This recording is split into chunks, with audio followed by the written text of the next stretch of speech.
You're listening to Podketeers. Welcome to episode 286 of Podketeers. This week we recap some of the live-action films released by the Disney Company in 2019. We talk about how we felt about the X-Wings at Galaxy's Edge for the opening of Rise of the Resistance, and we share some listener feedback. Remember that you can always join the conversation by giving us your thoughts on anything that we talk about by either leaving a comment on the blog post for this episode at podketeers.com/286 or by connecting with us on Instagram, Facebook, or on Twitter. Just search for Podketeers. If you're doing any last-minute shopping this holiday season, remember that a great way to help support the podcast while you shop on Amazon is by using our special link. This won't cost you anything extra, but it will give us a small commission from Amazon as a thank you for mentioning them on the podcast. To help out, it's super simple. Just head over to podketeers.com/Amazon, click on the big Amazon button on that page, make your purchases just like you normally would, and Amazon takes care of the rest. To everyone out there using our Amazon link, we appreciate the extra couple of clicks when you're making your purchases. Finally, if you like what we do and you'd like to help with the production of these episodes, there's a really great way to do that. That's by becoming a part of the FGP Squad, also known as our podcast Fairy Godparents. The FGP Squad are listeners just like you who help support the production of this and other episodes of Podketeers via a monthly contribution on Patreon. If you want to be part of that elite crew, you can find out more info on how to sign up by going to podketeers.com/FGP. To all of the members of the FGP Squad, thank you so much. We truly appreciate your continued support. So it's time to jump into this podcast, and here we go. Here is episode 286 of Podketeers.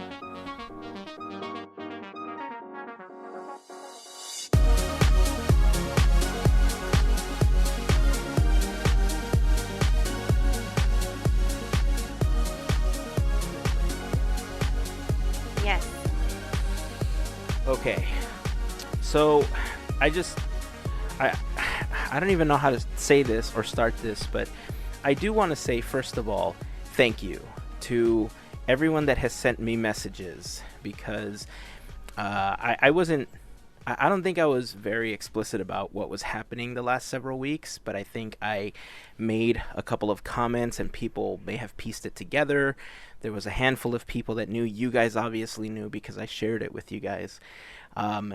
But if you haven't listened to the podcast in some time or just need the Cliff Notes version, unfortunately, a few weeks ago, I lost my grandfather. And I have to say that in my adult life, this is possibly the worst thing that I've ever experienced. I don't think that I've ever hurt as bad as I have been since it happened. It happened the weekend before Thanksgiving. And it's been tough, but I just want to say thank you to everybody that has sent their support, that has sent me their messages. A really special shout out to my best friend Juan, who was out there at the funeral with me, and my buddy Tony from work who came out. You guys, for all your support as well.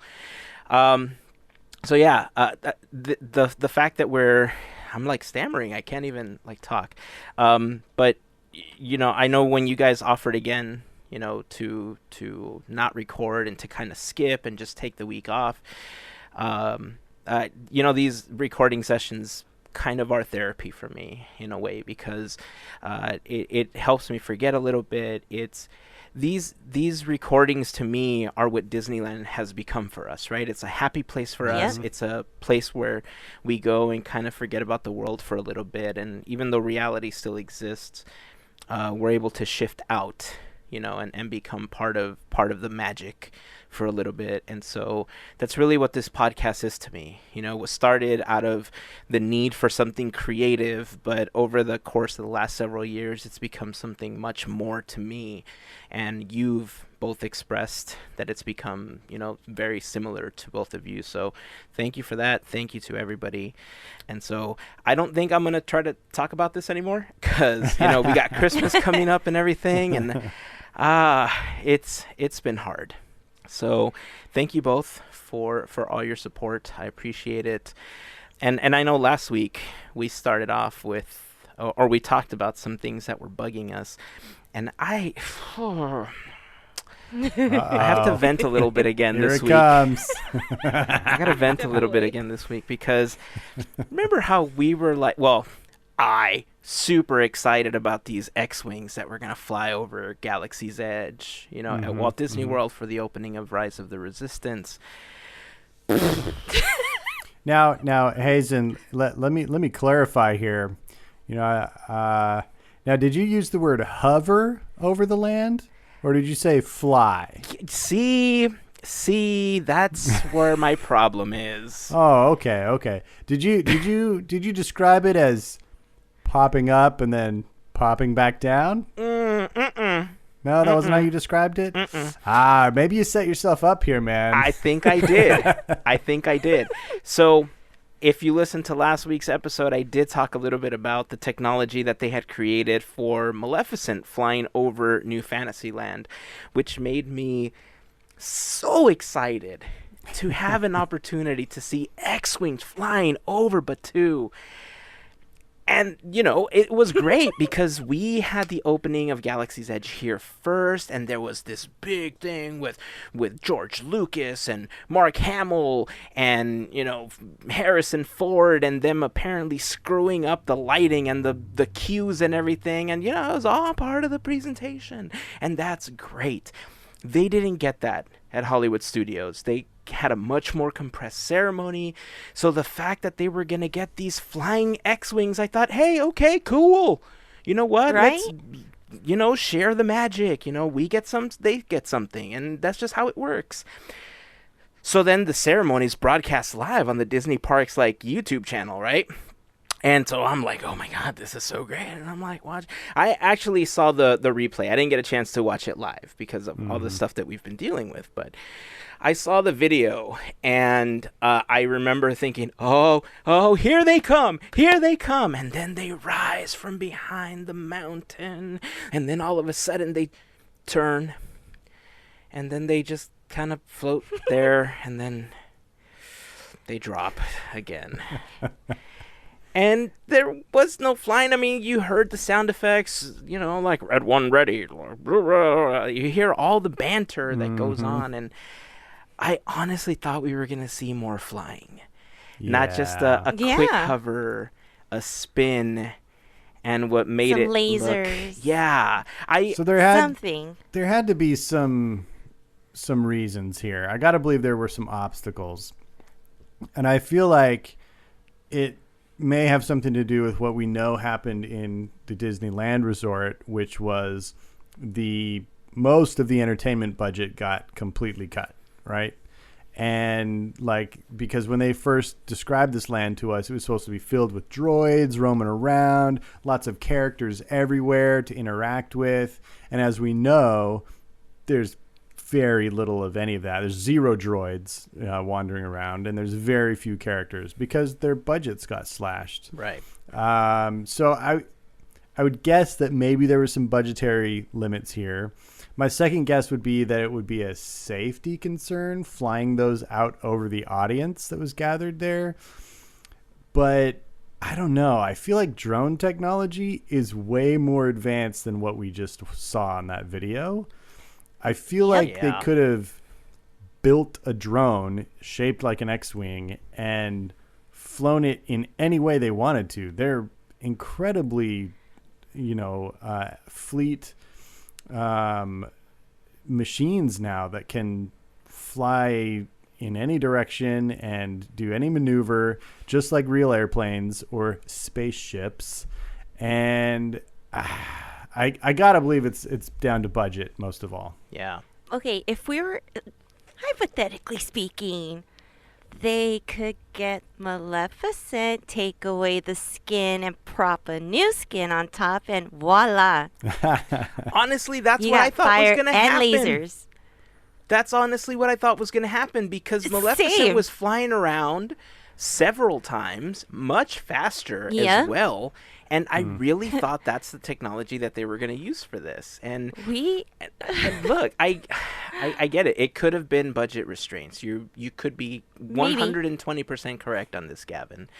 But I think I built it up in my head so much that what we ended up seeing, my jaw dropped and I thought, why? Just why do it? Just project lasers instead. All I imagined, look, let me put it this way. I love the Disney company, okay? There's no doubt about that. And I love a lot of the things that they do. And there are times where I disagree with some of the things that they do. All I could see right after those X-Wings were floating there was Baby Yoda sipping some soup. That's all I saw. Just like looking up there and be like, seriously? This is what's happening? So yeah, it happened. If you haven't had an opportunity to see that, I'm going to put the video up in the blog post for this episode. It'll be over at podketeers.com/286 if you want to take a look at it. Super short. Won't take you long to watch it. Nope. I didn't even bother watching the rest of the ceremony. I've read a couple of comments on Rise of the Resistance, but I'm trying to do my best to stay away from it because I want to be able to experience it for the first time, and I don't want to be jaded by what other people are saying and they're experiencing over there, especially considering that just like Smuggler's Run, there's bound to be issues the first week or two, the first month. We've talked about this in the past, how things like Radiator Springs Racers for the first 5-6 months or whatever was still having issues. It's expected. So I don't want to read those comments and be completely jaded by the experience. I want to experience it myself next month when it opens for us here. You guys are both on the same boat, right? Or have you seen anything about? Okay, cool. Very cool. Very cool. Yeah, no, I haven't seen anything either. Okay. I'm waiting. Cool. So I hate to say it, but I'm not going to put any videos about that in the blog post for the episode yet. At least not until we get an opportunity to experience it ourselves. And so just a quick comment. I know last episode we also talked about COPPA or whatever's happening with YouTube. I've been doing my best to educate myself about how things are going to change for us. I know I kind of went on a little bit of a rant stating that I didn't even know if we were going to continue with YouTube. And I'm not completely convinced that that's not going to happen at the capacity that it's happening now. But Melissa brought this up, and I think it might be the way that we do things going forward if this is how we're quote-unquote safe, is we might do live streams, but make them like private videos or something with special links that are only accessible for the FGP Squad. Any vlogs that we produce will also be private on the YouTube channel and will be exclusive going forward. So we're still trying to work on that. We'll keep you posted on what's happening. I think going forward, the only thing that will continue to be on the page itself will be the episodes of the podcast, if that's how you choose to listen to it. And all of the existing vlogs that are there, I'm not going to take those down. Everything that's there, I'm going to leave as it is, but I'm going to flip the channel to child friendly. That way we don't have to worry about any of those. Or I may mark certain ones, like the actual vlogs where we go to the park or something. I don't know. I have to figure out how to do it efficiently. So stay tuned. More information on that is going to be coming up. So speaking of stuff that we talked about, there was a couple of really great conversations that happened in a couple of Instagram posts. There was a comment from the last episode from Adventures in DIY Shop where she says, thank you so much for sharing about Disney Amphibia. I had no idea that the main character is a Thai American girl. I myself am Thai American, and it totally surprised me when I teared up at the thought that I finally have representation. I added it to my watch list and will be sharing it with my niece and nephew too. That is awesome. Yeah, that's really cool. I read that comment and it kicked me straight in the feels. I think the same feeling that she experienced is, I know we've had, other stuff in the past, but I feel like I really felt it with Coco. Yeah. So I think it's the same feeling that she was expressing. So thank you very much for that comment. We also had a comment from Helen Taylor 0306 that says, woohoo, we have Disney Plus here in Australia, but I'm English. Someone has to be. I'm actually from Nottingham, so love Gavin's Sherwood Forest ideas. Nice. Though the major oak hideout should be included. And they don't get it until the 31st of March. Loving Disney Plus, they just added the continue watching bar feature in the last few days here. Mm-hmm. So it looks like we're getting some confirmation from Helen that some of these features that we talked about that were missing upon the launch of Disney Plus did trickle out for people. It looks like some were removed and some were added. Maybe they were trying to optimize them in some way. But yeah, I'm glad that the resume feature is available for more people now. It's been super helpful for me. Yeah, I'm looking forward to them adding more content this December. I'd like to send an oodalali out to Helen there. Oodalali. Nice. And then we had one last comment, but this is actually an audio file from listener and friend of the show, Desiree. We had mentioned a couple of comments that she left in some of the posts before, and she sent us a little audio file for us to play about her experience with the Disney After Dark events. So we're going to jump to that right now. Because I tend to listen to you guys in my car and tend to be screaming at my radio a couple of things. First off, there has already been a Marvel's After Dark night. It happened a couple months ago and it was a 2-day event. I didn't go because I didn't care that much about Marvel, so that's what it was. However, I did go to 90s night. And let me tell you, 90s night was hit and miss for me. Overall, I did enjoy it. There were cute little photo ops and stuff like that. But if you wanted to see specific characters, you were stuck waiting in line. Much to most of what I've heard from the After Dark events, that seems to be standard. Aside from that, I would go to the 80s night just to check it out, and potentially Villains night. But personally, it's not worth the extra $100 per ticket. And my biggest gripe with the entire thing is the fact that they are releasing all of the events for sale on the same day at the beginning of December, as if we don't have enough to pay for already. So I probably won't be going to those After Dark events because of that. I would prefer that they staggered the ticket sale dates, like for instance have the first event go on sale in December, the next one go on sale in January, February, and so on.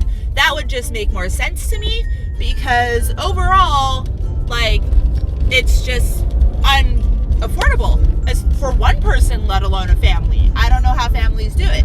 Oh, and another thing, in terms of people who go to this, I will say lots of YouTubers, lots of annual pass holders do go to these events in spite of the fact that they are there all the time, because as somebody who is in the park quite frequently, I do see a lot of these same people there. But yeah, I mean, it's fun overall, but you are standing in line, and I didn't go on any rides because that's not what I was there for. If you're going to those events, my opinion is you are there for the photo ops and whatever things that are there that you don't get the rest of the year. So just a little feedback on my end. Hope that helps you with a little more insight for somebody who's gone to these events, because I know you mentioned me a couple of times and I thought you might want a little further input. Have a good day and happy holidays. So I just want to send a quick thank you out to Desiree for that audio clip. Look, I think we talked about it. Not everybody wants to pay the additional money, especially when you're an annual pass holder. Desiree seems to kind of agree with that. It doesn't seem like it can be worth the money if you frequent the park a lot, especially for larger families.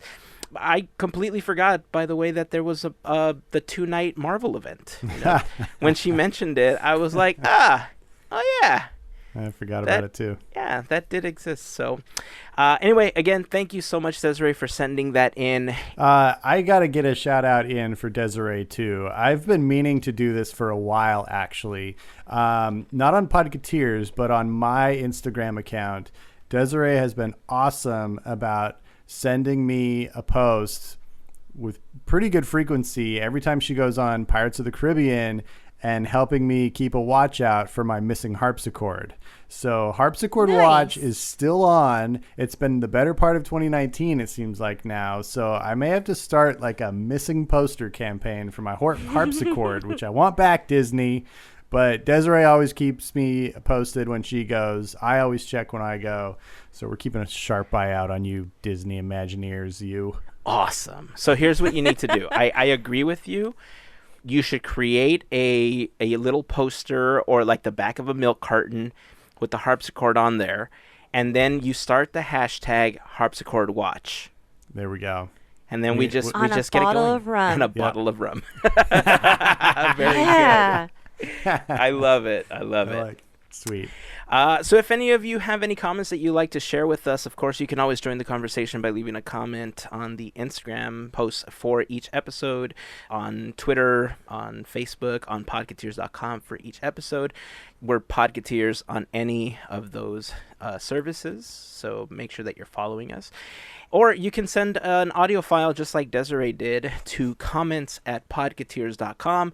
You can just use the voice recorder on your phone, attach it to an email, and then we'll get it and we can include it in a future episode. So before we move on, I do want to remind you that this episode of Podketeers, like all others, are brought to you by the generosity of an amazing group of people known as the FGP Squad. The FGP Squad is a group of listeners just like you that help us out with a monthly contribution via Patreon.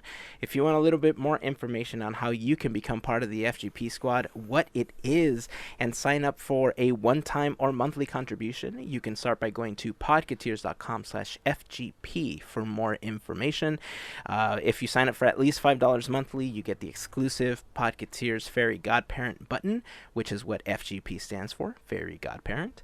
And we are getting ready to do some giveaways. I had planned on doing it this last week. Unfortunately, with everything that was happening, it kind of stifled my plans a little bit. So we're going to get on board. I have some mailings I have to do. I'm catching up with a lot of that work. And again, podketeers.com/FGP. If you have any questions, feel free to reach out to us. We'll be happy to help you out.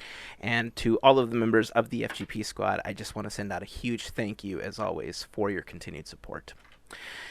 Okay, so this week's topic is Disney live action films.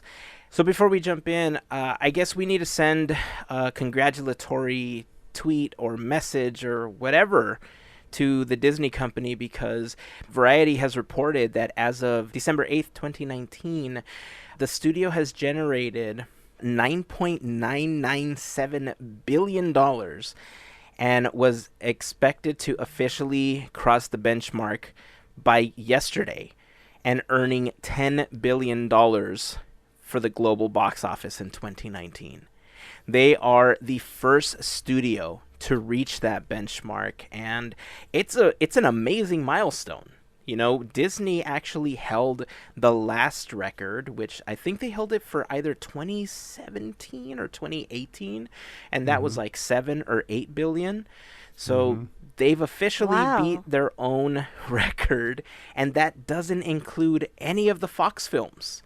You know, obviously they acquired Fox, and now that revenue is part of the Disney company.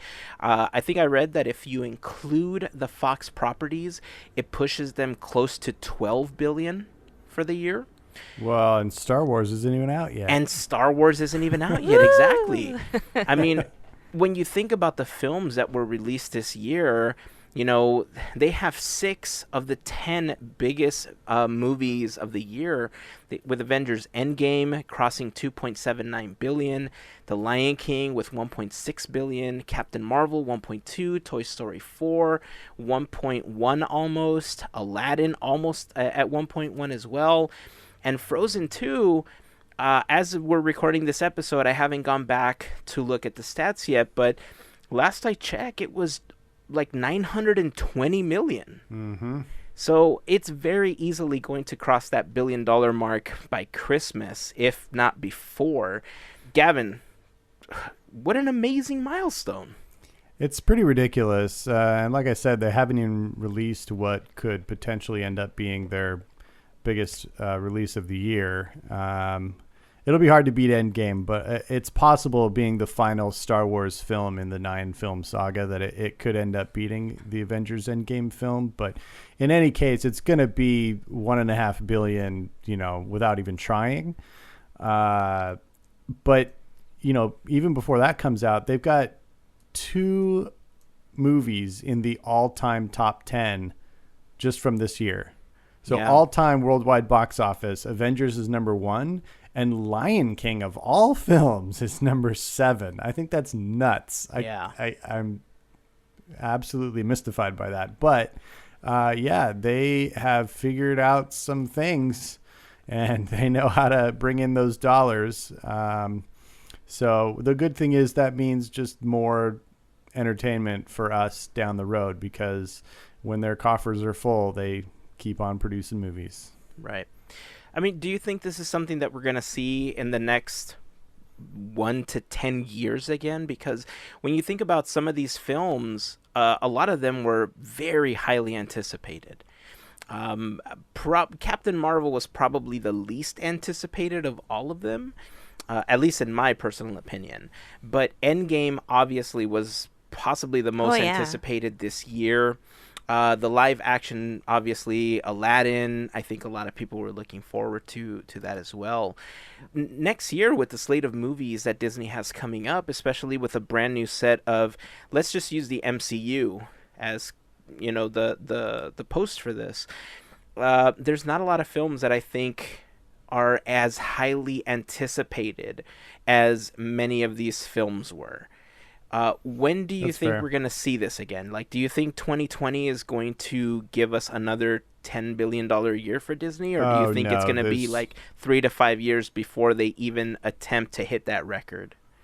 Yeah, it's going to be a while. You're absolutely on the right track, although I still can't relate to the people who are anticipating a live action version of Lion King. But yeah, I mean, the Avengers conclusion and the Star Wars conclusion, amid all these other films, they just put together a pretty stout package this year.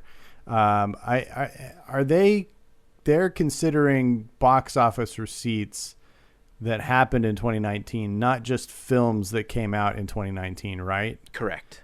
Okay, so then you got a lot of Mary Poppins action still, and there's a couple other films that came out at the end of 2018 that they were still generating revenue on for sure. So yeah, I mean, there might be some bleed over from this into next year that gives it a huge boost, but I don't think it'll be a $10 million a year for several years to come. Yeah. Do you think that the opening of Rise of the Resistance will give another boost to Rise of Skywalker? We talked about this in a past episode. I really don't feel like the parks affect the box offices. Only locally. Maybe in Southern California, yes. But nationally, worldwide, no. It won't even be a blip. Fair enough. I don't think that moves the needle, personally. All right, so the reason that we're talking about this, obviously, is because we in the last episode we talked about the animated films, and that transitions us very nicely into this week's topic, Disney live action films. Let's kick it off with Dumbo, which released in March of 2019. Mel, let's start with you. Your thoughts on Dumbo? I actually liked it. A little creepy because my fear of clowns. So if you guys saw the film, the clowns are very, very creepy. I would say creepier than what I'm used to for any Burton film.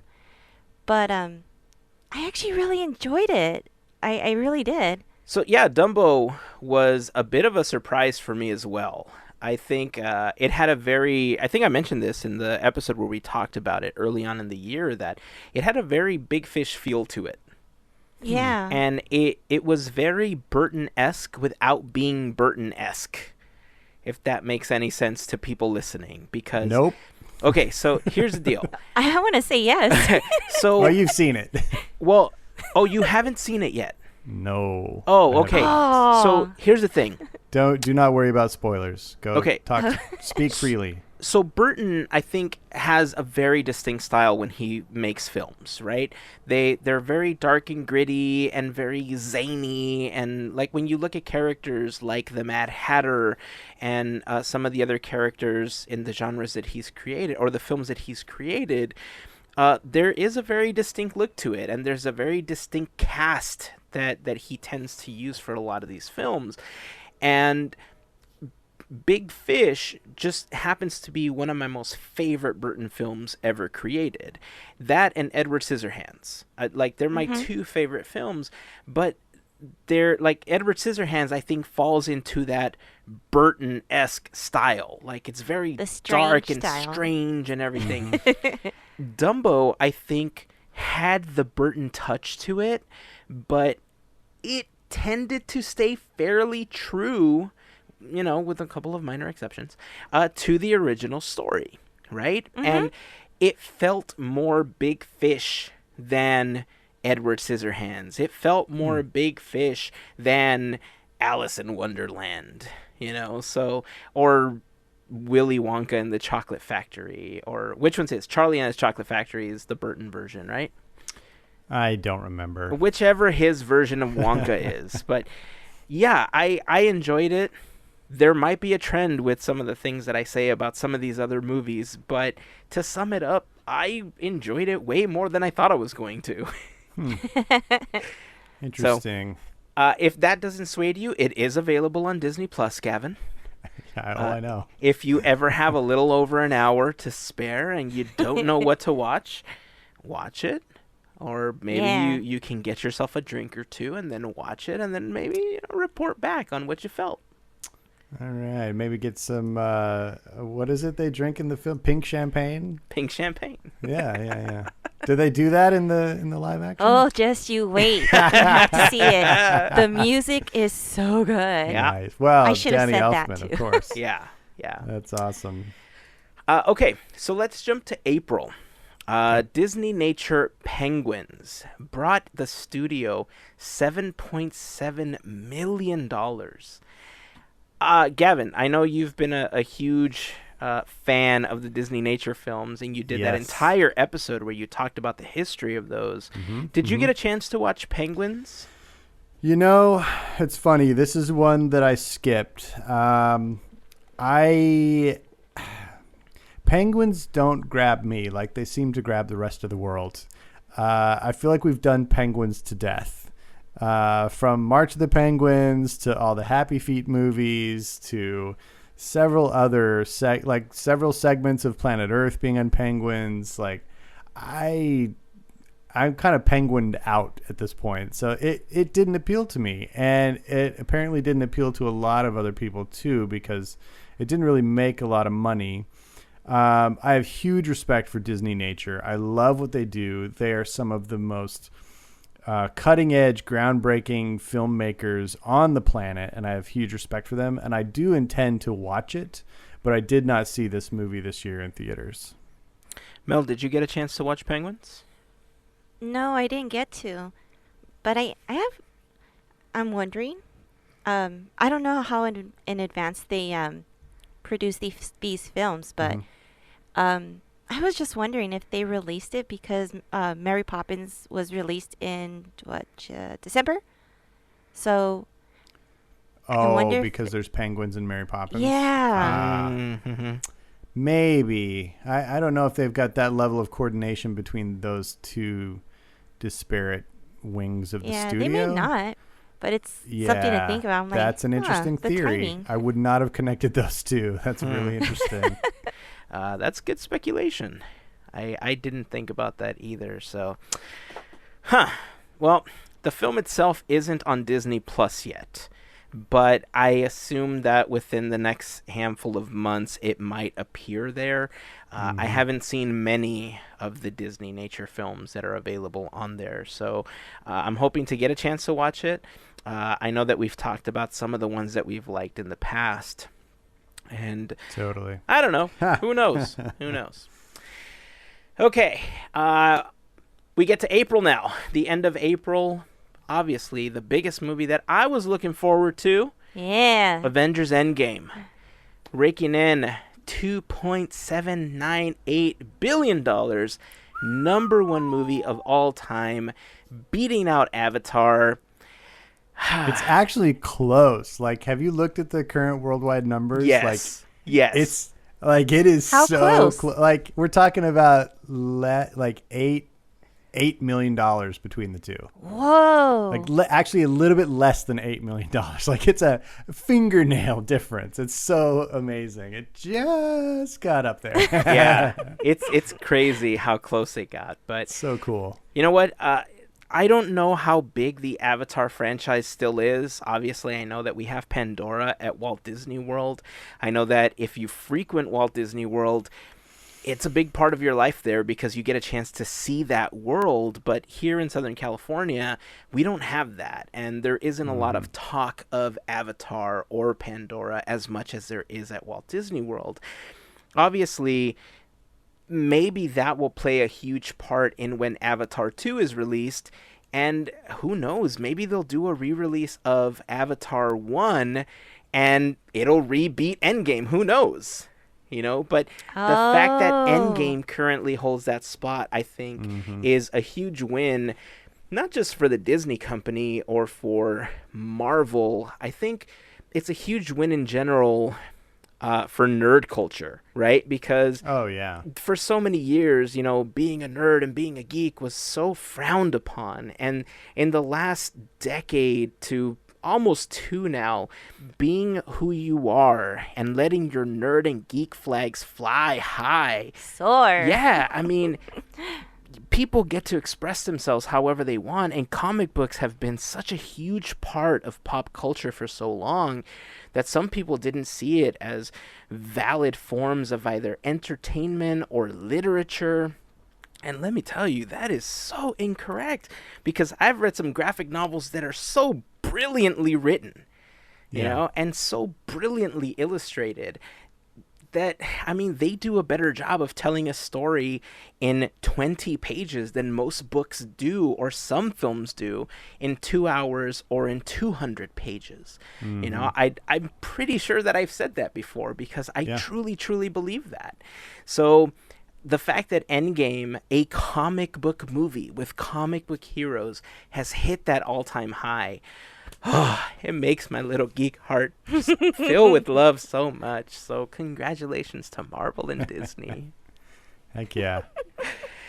May, we got a film that, I don't know, were you looking forward to Aladdin? Either one of you? Nope. I was. Were you really? Yeah. What was it about Aladdin that you were most anticipating? I just wanted to see how they were going to bring it to life. Okay. And because it's a colorful film. And it's one of those fun adventure films. So I'm like, how are they going to do this? So, yeah, I was totally looking forward to it. Right on. So do you feel that it met that expectation? Like, did it X-wing you, or did it like really make you feel like you got what you wanted out of it?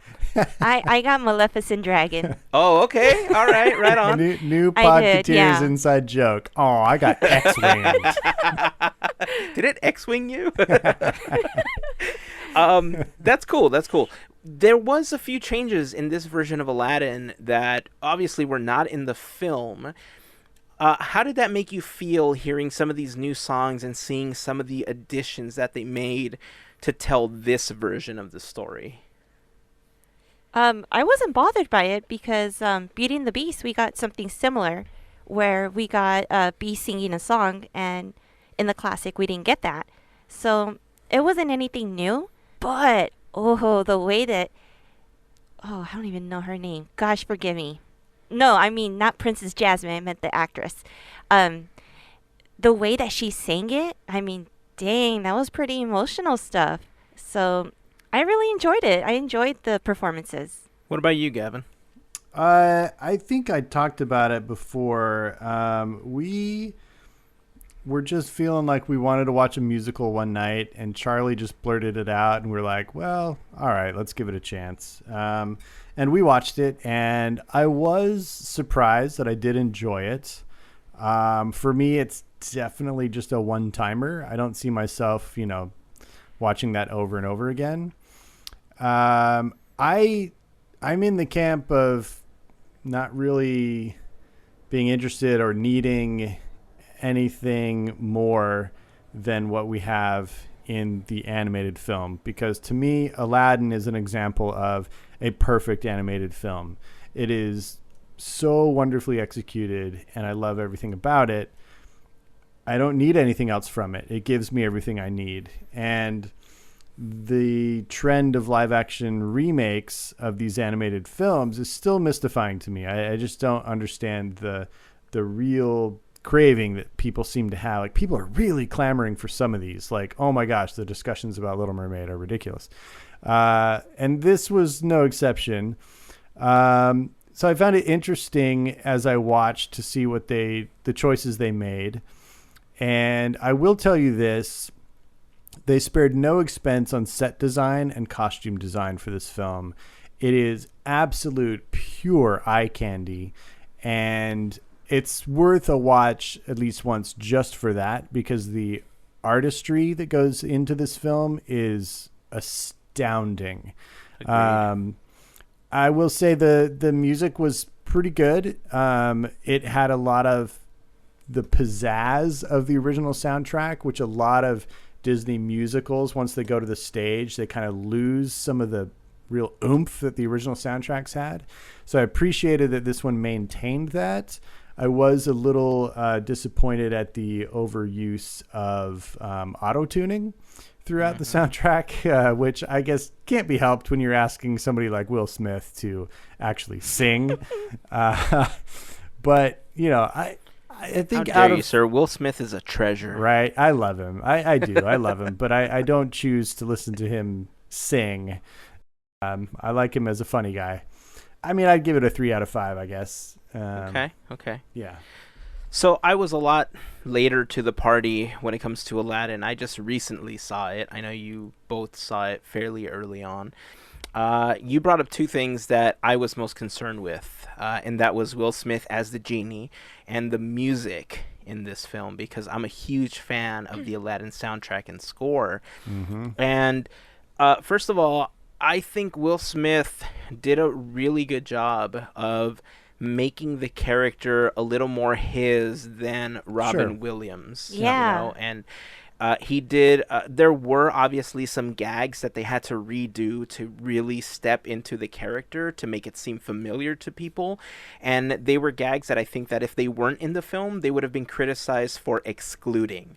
So the fact that they did it, and they did it in such a way that felt like it was just Will Smith doing them, I think was great. I think they did a fantastic job with that. The music, Jasmine's new song, I enjoyed it. It seemed to be kind of like shoved into that spot at the last minute. It didn't feel as organic when it came up to me. Mm-hmm. But overall, I think I like the song. I think I'm okay with it. I will watch the film again after seeing it. Especially, I would love to see some of the special features and some of the information on how they plan certain things, because it did seem more like a Broadway musical overall than it did a film adaptation of the original animated film. Mm-hmm. And that's not necessarily what I got from Beauty and the Beast. Like with Beauty and the Beast, it felt like a film adaptation where they just happened to add a couple more songs. Yeah. This, because of all the dancing and because of like all of the set design, like you were talking about, the costume design, it felt like a Broadway production that was just being broadcast on the screen for me. Mm-hmm. And I really, truly enjoyed that. The song that I was most worried about was A Whole New World. I think that song is so iconic, and I personally love that song so much that I was going to be very critical if they really screwed that up. But I think they executed that song in such a way that it didn't sound like they were singing karaoke, and they made it their own version. If that makes any sense to you. Man, I don't know. I got problems with that song, dude. Dude, the drum kit they brought in on that was terrible. I wasn't even paying attention. It's probably because I was listening on headphones when I was watching it. Listen to the instrumentation of that, man. It's... Oh, no. Did I miss something? It was cringy, I thought, man. The Really? vocal performance was fine. Well, that's what I'm primarily talking about. The fact that they brought in like a drum beat to it, like traditional like drum kit drums, like It was. Oh no! It just I don't remember catapulted me right out. Yeah, Charlie and I looked at each other as soon as it started. We were like, "What is that?" Oh, now I have to go just watch that. Okay, so Yeah. I watched Aladdin technically on my phone, and I saw it with headphones on. I have the equalizer on my phone set so that the bass is fairly low so it doesn't blow out my eardrums. Sure. So I may have completely missed that part of it. Yeah. Listen to a regular mix of it and tell me what you think. Other people might not have a problem with it, but to me, it jumped out like a sore thumb. Oh, man. I totally missed it. I got to go check it out. Man, now I'm upset. Okay, so look, Sorry, dude. That aside, I think the vocal performance, I liked it a lot. I think they did a good job of making it kind of their own version without it sounding completely like karaoke, because anytime I try to sing that song, it sounds very karaoke because I try to hit the same cadence and the same notes and everything, and I think that's what everybody tries to do because it's so iconic. But this one had a few fluctuations in how they sang it and a different cadence to some of the lines that, you know, I wouldn't have made the choices for, but I think they fit fairly well with the people that were singing it, especially for the range that they had when trying to sing it. So, I think they did a pretty good job with that. So let's move on. July. This obviously was one of the most controversial films because there was a lot of people calling it live action when in real life, it's an animated movie. Yep. But we're talking about it in the live action films because it was such a big part of the quote unquote live action films for 2019. That, of course, is The Lion King.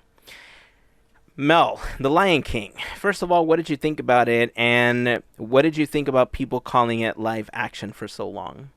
I'm probably the worst movie person to speak to about all this stuff because I didn't mind it.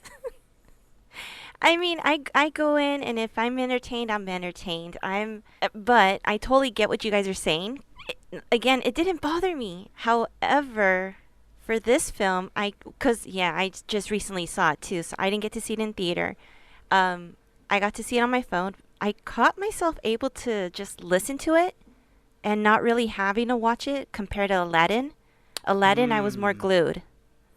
And there was some parts in The Lion King that was kind of like, well, that kind of fell flat. And, you know, little things. But other than that, once I heard James Earl Jones, I'm like, okay, I'm good. This is good. That was pretty exciting. You know, overall, not too bad. I was a little surprised that Nala, or I would say little Nala, took the spotlight when Simba's supposed to be excited to be a king. Yeah. And it's like, oh, just let her sing it. It's all good. Yeah, she kind of stole it. Gavin, what about you? Oh, I haven't seen this film. Oh, you haven't? No. Okay. We all know that I consider The Lion King from 1994 to be the masterpiece of the Renaissance. It is one of the most perfect films they've ever made. I can't get interested in seeing this movie. It not only do I not feel like it, and this is going to sound so negative, but it doesn't, I don't need it, and it really does not look good to me. Like, it looks bad. Like, the trailers I saw, like, if it was just its own movie, like, had nothing to do with Lion King, it didn't look good. So I'm willing to be open-minded about it, and at some point I may get around to seeing it, but I've got no interest to see it. I'm going to have your response a little bit further down, and you'll hear why. Okay, right on. So The Lion King was interesting to watch. You mentioned it earlier that you've been very critical about, you know, these live action remakes, and you still don't understand why people are clamoring to have them. And this kind of felt like that for me. Mm-hmm. I agree with you. The Lion King is not my favorite Renaissance movie. I have other films that I classify as favorites for different reasons. But this one, if somebody's watching this film for the first time, and there's a lot of children that may watch this version before they even watch the animated version, sure, they are going to be perfectly okay, and they are going to love this film. The fact that the little lions are there and they're cuddly, and they talk to each other and everything, they're going to absolutely love it. They will rewatch it. There was some performances that I just didn't think fit. For instance, Seth Rogen's performance, I could have done without, and I like Seth Rogen. I think he does great in the types of movies that he does. But in this one, it threw me out, and it could have been because of the fact that I'm so familiar with the music from The Lion King that when they were trying to pull off some of the music from the original film, that it just was like scratching a chalkboard for me. I just I could not take it. And it could have been on purpose. It could have been a creative choice that they made to show how, clunky the character of Pumbaa is. No disrespect to Seth Rogen. I just didn't like the character as it came across. There were a couple of changes in the film as far as how they told the story that ultimately I think I was okay with because it was a different type of version of The Lion King. Slightly different interpretation, as if it was on Broadway maybe. But I primarily watched this film not because it was The Lion King, but because I was curious as to see how this world and these animals were going to be created and animated. And let me tell you, I was like 70 to 75% cool with it. Nice. The other 25%, I thought, that animal needs to weigh more. It's bouncing way too much. Yeah.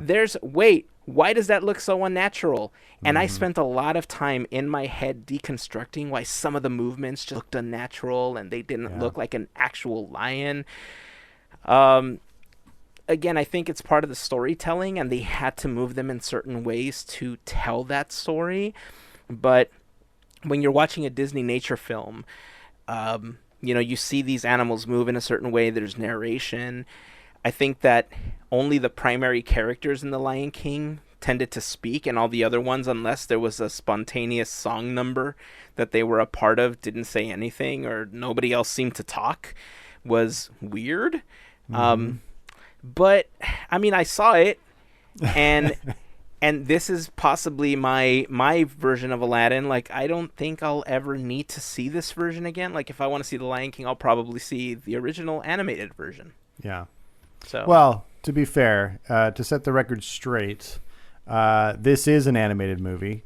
It is fully animated. There's no live action. It's a weird choice for them to even ever begin to describe it as live action. I think it's more of a brag about look how realistic this is than anything. Yeah. But I consider a lot of films animated that most people wouldn't. For example, we mentioned Avatar. Avatar is 75% animated. It's an animated film to me, like there's some live action characters in it, but most of it's animated. Yeah. We talk about the Avengers. There's a ton of animated characters in the Avengers. Every time Bruce Banner becomes the Hulk, he's an animated character. Every time Tony gets into the suit, he's 90% of the time it's animated. Watch your words. If he's standing still, it's a costume, but if he's doing anything in the air, it's animated, bro. So you mean there's no real suit? There's lots of animation in all of these movies. We want to call it FX or special effects, and things like that. But we're talking about computer animation. That's what it is. Yeah. Jurassic World, largely animated. So this film is 100% animated. It's an animated film. And that's where I put my period. Yeah, and I think they were pretty clear about that once the film was released, that they didn't continue touting it as like the live action Lion King. And to be fair, I don't even think Disney ever explicitly said that. I think it was more of a like the bloggers and reporters calling it the live action Lion King. I think Disney's term for it was photorealistic version of the Lion King. Like they were using some kind of like photorealism spin to it. And in many cases, yes, it's absolutely gorgeous. Like the water scenes, some of the field shots where they have some of the animals in the background are like it blew me away. But they don't continue that trend throughout the entire film. Like there's some movements in the camera that feel unnatural because like you don't see a lot of blur where I feel there should be blur, and like there's these awkward movements that the animals make that just like it just doesn't look right. So yes, it's completely animated, and I think, like I said, to be fair, I don't think Disney ever really called it the live action Lion King. I think they themselves were very explicit about calling it a photorealistic interpretation of the Lion King. Yeah. So okay, so let's move on to October's release of Maleficent, Mistress of Evil. I have not seen this film. I don't know. I think, Mel, you're the only one that's actually seen it?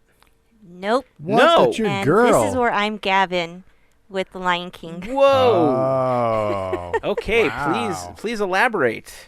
So I did have a ticket. Gosh, I'd hate to say it, but I think this was a blessing in disguise that I couldn't go. So I ended up getting a refund, which is great. I'm a little hesitant to see this film because it took me a while to get used to the first film. And you guys know how much I love Maleficent. And it stinks that I kind of did read some reviews, and I'm hearing mixed reactions about she wasn't as mean. And if I loved the first film, then I would love this one. And I didn't love the first film. If that's telling me anything, I didn't want her to be mean. Now, will I see it when it comes on Disney Plus? Sure. Absolutely. I just don't want to pay for a ticket and walk out of the theater really unhappy Sure. that she did not turn into a dragon. I don't need that part two. You'll just watch that flyover of Walt Disney World. There you go. Yeah. Well, that's a good segue to the next three, which are all Disney Plus offerings as well. So That's interesting. Well, I think we've heard the Disney company, and maybe even Bob Iger talked about this in an interview that he did, that the films that are released in theaters, as long as they don't have prior commitments to go on any specific services like Netflix, Hulu, Stars, etc., we can expect to see them on Disney Plus within 6 to 8 months of the initial release. So we may see Mistress of Evil, Maleficent, Mistress of Evil, as early as next April or May on Disney Plus. So I'd be curious to see what your thoughts are if you get a chance to watch it, because it's not going to cost you a ticket anymore. Now it's just time. Right? So I don't know if you're going to let it play in the background and Lion King it, or if it's going to somehow capture you and be more on the Aladdin side for you. But considering your thoughts from the first one, it's hard to shake that feeling. It's like, fool me once, shame on me. Fool me twice, shame on me again, because I shouldn't have believed you the second time after you gave me that horrible product the first time. So Yeah. That's sometimes how I tend to look at it. But I mean, I'm just a sucker for bad movies sometimes. And the worse they are, the more I tend to want to watch them. So we'll see. I mean, there's a lot of films that I think were great, and I talked to some of my friends and like, you are crazy. That was a horrible film.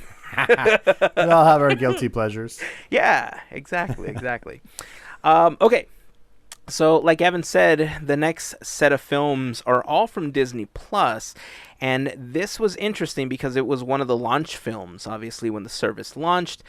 I didn't really care either way about the release of this one, and that was Lady and the Tramp.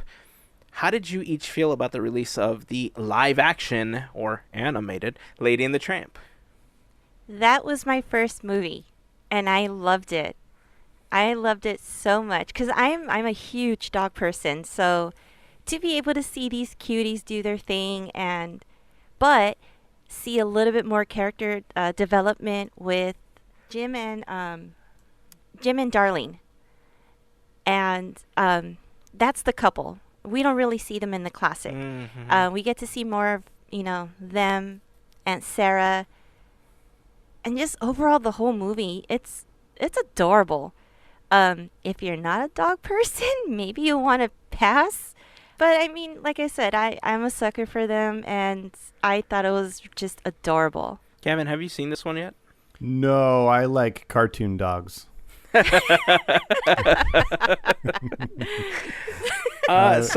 I don't think it matters to me whether they're animated or not. I'm kind of indifferent about dogs. I like them just okay. I do like them better than cats. But so I started watching Lady and the Tramp, and I've gotten let's see, where's my resume button on this one? It is it's, I would say, 85% of the way. And I started watching it, and it hasn't been a film that I've thought, oh, I need to go finish that movie.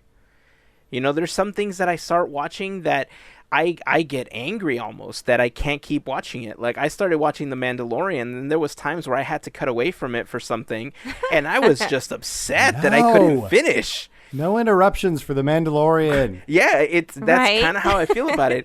And Lady and the Tramp, no joke, I've sat down to watch it 4 different times, and I've seen it in 4 pieces and still haven't finished it. Wow. Yeah.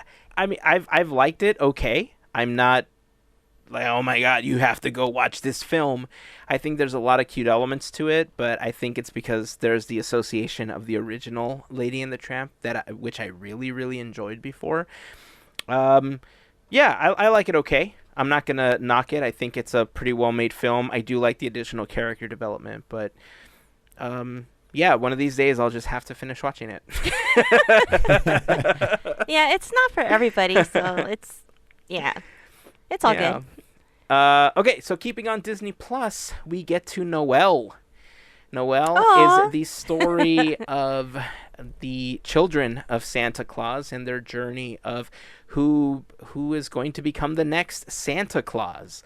Not to be confused with Tim Allen's Santa Claus. This is a totally different story. Also on Disney Plus? Also on Disney Plus. All 3 of them are. You should totally watch that with your family this holiday season. So good. We've actually seen the first 2 already, and we've been kind of like chipping away at them, so I'm glad. We did watch Noelle. I enjoyed it way more than I thought I was going to. Wow, cool. But I will say, I think a lot of that had to do with the fact that I'm a huge sucker for Anna Kendrick.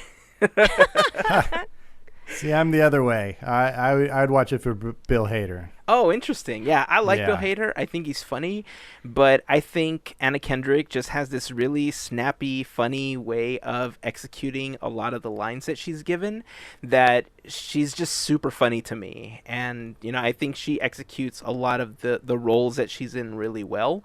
So I think that's primarily the reason why I enjoyed Noelle so much. Got it. And see, I'm in the middle. I like both. There you go. Nice. Good reason. Good Yeah. reason. So it's one of those definitely made for TV movies. I would have been upset if I went to watch this at a movie theater, but as far as like if this is going to be the new version of DCOM, because now they're going to be exclusively on Disney Plus for the most part, I think it was perfect for that. You know, I think it fits that DCOM model where Disney Channel Original Movie, in case you're wondering what DCOM stands for. I think it fits that model really well. I think it has that feel-good, like, part of, you know, those Hallmark movies or Disney Channel movies that you like to watch and you just feel good while you're wrapped up in a blanket in front of a fire drinking hot cocoa with your family or something. And it hit on all those cylinders for me. So... yeah, go Anna Kendrick. And what's so funny is I don't do well with Hallmark movies. I just don't. I zone out. So this was kind of like it, but it's different. Yeah. It has a good twist to it. Yeah. Nice. Yeah, I agree. So- I agree. Okay, One Day at Disney. So, One Day at Disney, I think, was one of the most interesting releases that Disney Plus has done so far. There is a companion book to the One Day at Disney series that is available for purchase. If you would like to purchase it, we can make a link available in the blog post for the episode. Just go to podketeers.com/286. Obviously, you will be using our Amazon affiliate link, and we will get a small commission from Amazon as a thank you from them because you went through our link if you decide to purchase through there. But it is available at other retailers like Costco, for instance, which is where I saw the book and I started leafing through it. Gavin, your thoughts on One Day at Disney? Can't wait to watch it. Haven't seen it yet? No, it's killing me. Okay. I really, really, really, really want to watch it, and I will watch it. I just haven't gotten to it yet. It was so hyped at the expo, and they did a really good job promoting it, and it's such an amazing concept. It actually has helped me come up with some ideas for an episode, which I really want us to do, which is an Armchair Imagineering episode of Disney Plus, because it has generated some ideas for programming for me. But it's such a cool idea because they're kind of like, the old British Empire where the sun really never sets on the Disney Empire because they have, parks around the world and it's always shining somewhere in Disney.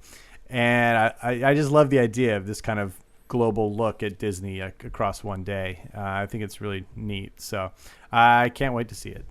Mel, what about you? Have you had a chance to watch it? Yeah, I have. I really like it. I think it's a great companion show to the Imagineering story. Mm-hmm. Okay. That's how I'll describe it, so that if anyone's interested, check it out. Unfortunately, I think it's only one episode right now. I think it's just one film. I think it's just one. Yeah. I want the book. I definitely want the book. So if Imagineering wants to drop a Imagineering story book, I'd take be my money. all over that. Oh, God. That Take is my money. Hashtag take my money. Yes, absolutely. I would love an Imagineering story paperback or hardcover book. Disney, make it happen. You heard it here first on Yes. Podketeers. Let's get that going. Yeah. So the companion book, I have not seen One Day at Disney. I have not had a chance to sit down and actually watch it, but leafing through the companion book, if it's similar and it's a similar structure, my only concern is that we're only going to get tiny snippets instead of more stories of, what their job entails and how they do it, how they got there, which is kind of what I wanted One Day at Disney to be. So having not watched it, that's my perception just from leafing through the book. Mel, is that fairly accurate, or do we get more of an actual story for each person that they highlight? No, you're actually accurate. It is smaller episodes that lead you to want more. So you're not really getting like the full spectrum from the Imagineering story. Gotcha. I mean, like I said, you could go back and forth and it's still really good content. Okay. Well, I'm hoping that sometime this weekend I'll finally have an opportunity to watch that one, and maybe we can talk about it briefly in next week's episode, and we'll all kind of give our thoughts once we have a chance to take a look at that. So, okay, so we finally get to the film that technically hasn't even released. But obviously there's a lot of fanfare for this film. There's a lot of criticism already for this film. But it is a major release for Disney, obviously, because it is the end of a saga. It's basically the equivalent of what Endgame was for the 10 years of the MCU, except this has been going on since early 70s. Right. And late that, of course... 70s. Yeah. Oh, late 70s. That's right. Yeah. And that, of course, is Star Wars: The Rise of Skywalker. Gavin, you being the biggest Star Wars fan in the group, what does this release mean to you, and what do you expect considering what the last film did for the franchise?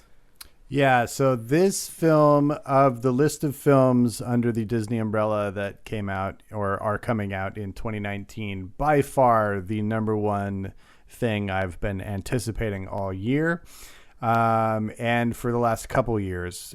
So this is, like you said, the conclusion to the Skywalker saga, 42 years in the making, and I'm quite excited about it. I think I've mentioned before that I'm not a big trailer hunter. I don't really watch a lot of trailers. You have to kind of go seek them if you don't have like regular television programming with commercials where they pop up all the time. So I don't really seek out trailers. It's not really something that interests me. So I hadn't seen a trailer for this until about a week and a half ago when I saw Frozen 2. I saw the final big trailer for Star Wars, and that was the first time I'd seen it. And it got me so pumped. I was on the edge of my seat for that trailer, and I was filled with anticipation for this forthcoming film. I think, you mentioned the last film and the reactions to it and kind of the questions and controversy about it. It raises a lot of weird story problems and obstacles, and I'm going to be fascinated to see how they approach that, or if they just gloss over that and say, okay, that was a miss. We're going to just wrap things up neatly here instead. Yeah. It'll be interesting. I just really want to see how the main storyline plays out, because most of the questions were kind of side stories anyway. I want to see how this main story plays out, what the finale is going to be, and then be able to kind of put Star Wars in a box. And if they want to give us some sort of ancillary trilogy later on, which they've talked about, that has nothing to do with these characters, awesome. But let's wrap this up and never touch this again, because it is its own thing. And I'm excited to see how they wrap that up. Yeah. I think J.J. Abrams went on record this last week and talked about how he'd planned to retroactively go back and fix things that Rian Johnson did in the last one, right? Or to retcon the series, as most people call it. So, yeah, I think, like you said, they're going to leave it as it is, and it's just going to be what it is, and a new series will start, and they'll kind of tell another story. I had to ask you, though, since you finally watched it, what did you think of the double lightsaber and the execution of turning it into a staff? I'm reserving judgment until I see it in the film. It's interesting. I think that this trilogy has really been kind of obsessed with the modified lightsaber in a little bit, with Kylo's weird saber with kind of the two exhaust sabers coming off the sides, and people theorizing what the heck is going on there. I don't know, man. Like the double lightsaber, like to me, that's Darth Maul's, and he just owned it in such an incredible way. If they pull it off well, I'm all for it. It got me excited because, Star Wars to me is less about real deep storytelling, intricate plot work and character development. It's much more about iconography. And, I just want to see Jedis with lightsabers. I want to see bumbling stormtroopers. I want to see cool Star Wars spacecraft in space battles. And I want to see a menacing villain. That's all Star Wars is. I'm a simple purist. I don't demand a whole lot. Those are the things I want to see. And when I hear that TIE fighter engine, or I hear a lightsaber get ignited, that excites me. I just get a tingle when I see and hear that kind of stuff. And that's what I'm looking forward to. And I know that Abrams delivers exciting films, and I'm sure this will be, no exception to that. So I'll be there opening weekend. I'm not going opening night, because opening night, we actually have tickets to another film that's opening on the exact same day. And I bet you can't guess what it is. Ugly Dolls 3. No. We're actually seeing... I'm going to go on a limb and say Cats. That is correct. Wow. We are seeing the film version prize? of the musical Cats, and we will be the only people in that theater because everybody else will be next door at Star Wars. No, yeah, I was kind of right with Ugly Dolls 3. But we'll be seeing Star Wars, I think, the next day. So interesting. Mel, what about you? How are you looking forward to this Star Wars film? I am. I haven't seen anything. Not that I've been just avoiding. I just haven't seen anything. Even when I went to go see Frozen, we were there a little late, like into the previews, so I missed that part. I have my tickets for the 19th at 7. Yeah. we just want to avoid as much as possible because people on the internet. Yeah. Please don't spoil. Just don't. There's my PSA for today. Yeah. I'm just excited just to see everything wrap up. It kind of feels weird to be able to say that we've seen the prequels and now we're seeing the sequels. We didn't. I mean, some of us weren't born when it came out, 1977. So it's like, man, just it'd be awesome to just be able to go through all that. If you did, that is amazing.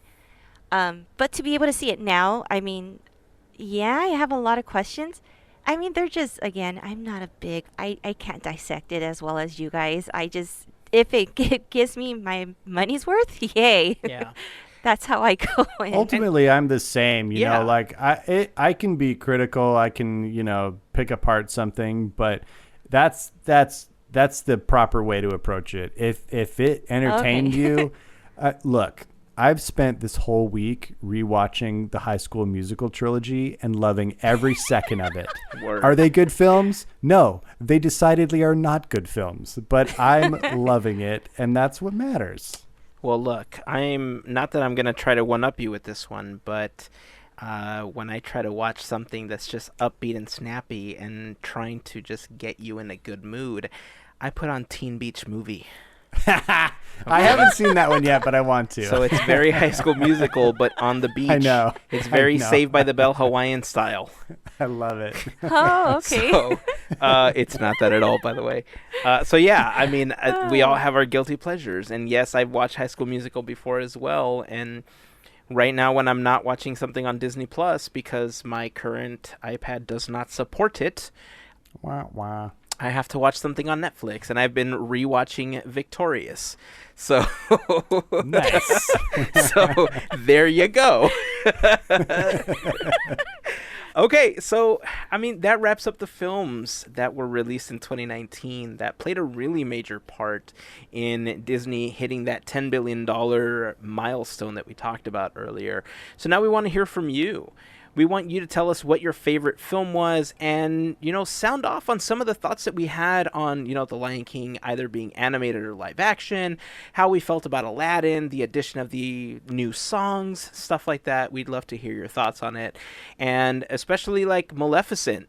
If you have some thoughts on Maleficent, since none of us have seen it yet, we'd love to hear your thoughts, especially if you saw the first one and how they both compare. You can either send us a message on any of our social networks. Just search for Podketeers on Instagram, Facebook, or on Twitter. You can also send us an email. Just send it to comments@podketeers.com.